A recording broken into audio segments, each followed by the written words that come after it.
नियम की सीमाएं।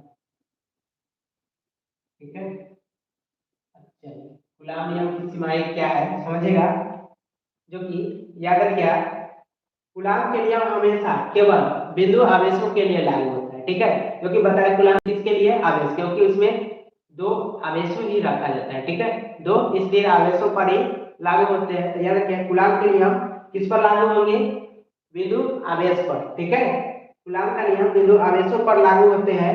और कौन से आवेश पर, स्थिर आवेश यानी कि रुका हुआ आवेश पर, जो कि हम समझाए पहले ही।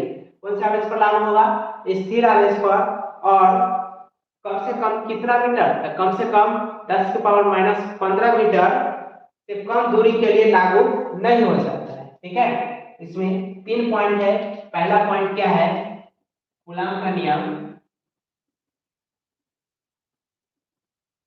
कूलाम का नियम, ठीक है, कूलाम का नियम केवल बिंदु